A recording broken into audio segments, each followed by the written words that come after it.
దారి మళ్ళీ ఇచ్చేసారు. 130 సంక్షేమ పథకాలు రద్దు చేశారు. ఈ విషయాలన్నీ కూడా ఒక పక్కన ఉన్నాయి. ఇంకో పక్కన మరి మద్యం వల్ల ఎంతమంది చనిపోయారో చూస్తున్నాం, ఎంతమందికి హాస్పిటల్కి వెళ్ళారో చూస్తున్నాం. ఒక పక్కన గంజాయి గ్రామానికి వచ్చి ఏ విధంగా యువత అంతా కూడా ఏ విధంగా అయిపోయారో చూస్తున్నాం. మరి వీళ్ళు చెప్పిన పరిశ్రమలు ఎక్కడో మరి 1,00,000 కోట్లు గ్రౌండ్ చేసామో, మరి ఆ పరిశ్రమలు ఎక్కడ ఉన్నాయో ఏంటో ఒకసారి. శేఖర్ రెడ్డి గారు, పరిశ్రమలు ఎక్కడ ఉన్నాయి చెప్పండి. రైట్ క్వశ్చన్ ఆయన అడిగింది, ఎందుకంటే జనాలకు క్లారిటీ కావాలి. శేఖర్ రెడ్డి గారు, ఏదేమైనప్పటికీ క్లారిటీగా ఉండాలి. క్లారిటీగా మీరు కావాలంటే ఇంకో గంట తర్వాత మళ్ళీ 2 గంటల తర్వాత వస్తాం. చాలా ఏకపక్షంగా తీర్పు రాబోతుంది. కావాలంటే మీరు మళ్ళీ వస్తాం. ఎందుకంటే మేము రాష్ట్ర వ్యాప్తంగా ప్రజల యొక్క నేను ఇవాళ సంవత్సరం నుంచి చెప్తున్నా, ఏకపక్షంగా తీర్పు రాబోతా ఉంది. ఇవాళ చెప్తా ఉన్నారు మాకే వస్తుంది, మేమే గెలవబోతున్నాం. ఎట్లా గెలుస్తారు చెప్పండి? ఏం చేశారని గెలుస్తారు చెప్పండి? ఎవరు సంతోష పెట్టారని గెలుస్తారు చెప్పండి? ఎవరిని సంతోష పెట్టారు వీళ్ళు చెప్పమనండి. ఎవరు ఆనందంగా ఉండాలి చెప్పనండి? రైతు ఆనందంగా ఉండాడా? ఇవాళ మహిళల గురించి చెప్పారు ఆయన. ఇంట్లో బడ్జెట్ చేసుకునేది ఎవరండి? మహిళలు కాదండి. మహిళలకు తెలియదా ఏ రోజు ఏం కొంటున్నాం, ఎంత అవుతుంది, ఎంత వస్తుంది అనేది? ఖచ్చితంగా మహిళలకు తెలుసు. మహిళలు మా పక్షానే ఉండారు, ఏకపక్షంగా ఉండాలి. అది కూడా కావాలంటే చూసుకోండి. మీరు రిజల్ట్ తెలిసిందే, ఒక అరగంటలో విషయం మొత్తం కూడా బయటకు వస్తుంది. ఏదేమైనప్పటికీ కూడా 150 స్థానాలు భయపడి మేము గెలవబోతా ఉన్నాం. ఇందాక మరి ఏదైతే పవన్ కళ్యాణ్ గారు కూడా ఆ రోజు ఒక మంచి నిర్ణయం తీసుకుని ఆయన మరి వాలంటరీగా వచ్చి ఈ రాష్ట్రంలో జరుగుతున్నటువంటి అన్యాయాలు కావచ్చు, అక్రమాలు కావచ్చు. సార్ మీరు 150 ఆయన 21.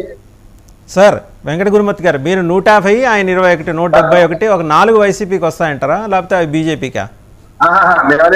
నేను కూటమి గురించి చెప్తున్నాను. కూటమి, ఓకే. నేను కూటమి గురించి చెప్తాను, కూటమే చెప్తున్నాను. నేను మొదటి నుంచి కూడా కూటమి గురించే చెప్తున్నాను. ఖచ్చితంగా రేపు జరగబోయేది అదే. దీంట్లో ఇప్పుడు కొద్ది గంటల్లో అది కూడా మనకి బయటకు వస్తుంది.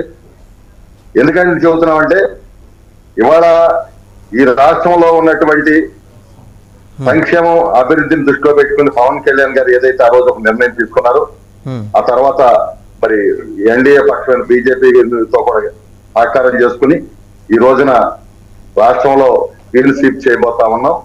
మళ్ళీ రాష్ట్రం అభివృద్ధి సంక్షేమం. ఎందుకంటే వాళ్ళ రాజధాని మేము గ్రాఫిక్స్ అని చెప్తా ఉన్నారు. ఇవాళ కూడా ఎంత విచిత్రం అంటే 5 ఏళ్ల నుంచి మొదలెట్టారు గ్రాఫిక్స్ అని. ఒక్కడన్నా వెళ్ళి దూకొచ్చు కదా గ్రాఫిక్స్ మీద నుంచి, ఇది గ్రాఫిక్స్ అని నిరూపించవచ్చు కదా. టిడ్కో ఇళ్ళు లక్షలాది టిడ్కో ఇళ్ళు కట్టితే కనీసం అవి పేదవాళ్ళు అవటానికి పడలా. అదేమంటే సెంటు పట్టా ఇచ్చి అక్కడ మెరకంతా కూడా తోలి ఉపాధి హామీ నిధులన్నీ కూడా దారి మళ్ళీ ఇచ్చేసి దోపిడీ చేసుకుని ఇవాళ మళ్ళీ ఇంకా గ్రాఫిక్స్ అని చెప్తే అంటే ప్రజల అమాయకుల అంటే ఎవరు రాజధానికి వెళ్ళి చూడలేదా? ఎవరు అక్కడ నిర్మాణాలు జరగలేదా? ఇంతకన్నా కొన్ని మీరేం పగలు తీశారు చెప్పానండి? మీరేం పగలు తీశారు? ఏకపక్షంగా స్థానిక సంస్థల్లో మీకే ఇచ్చాం. స్థానిక సంస్థలు ఇస్తే వాళ్ళు మీ సర్పంచులు, మీ ఎంపీపీలు, మీ జడ్పీటీసీలు మీకు ఎదురు తిరుగుతున్నారు. 10,000 కోట్ల నిధులు వస్తే దారి మళ్ళీ ఇచ్చారు. ఏంటి మీరు చేసింది చెప్పమనండి?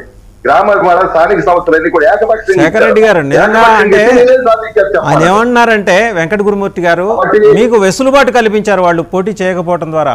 మీరే అధికారంలో ఉండి మీరే పరిపాలించండి, స్థానిక సంస్థల్ని విచ్చలవిడిగా అభివృద్ధి చేయండి అని మీకు అవకాశం ఇచ్చారు. మీరు ఎందుకు చేయలేపారు? ఇచ్చావు, ఎందుకు చేయలేపారు? నిధులు లాక్కున్నారు ఏంటి చెప్పండి? 10,000 కోట్ల నిధులు ఎందుకు? ఇవాళ వైసీపీ సర్పంచులు ఏ విధంగా గ్రామాల్లో వదిలేశారు? శేఖర్ రెడ్డి గారు మీరు మ్యూట్ లో ఉన్నారండి, మ్యూట్ లో ఉన్నారు. విరక్తి కలిగింది వీళ్ళ మీద, వాళ్ళకి విరక్తి కలిగింది.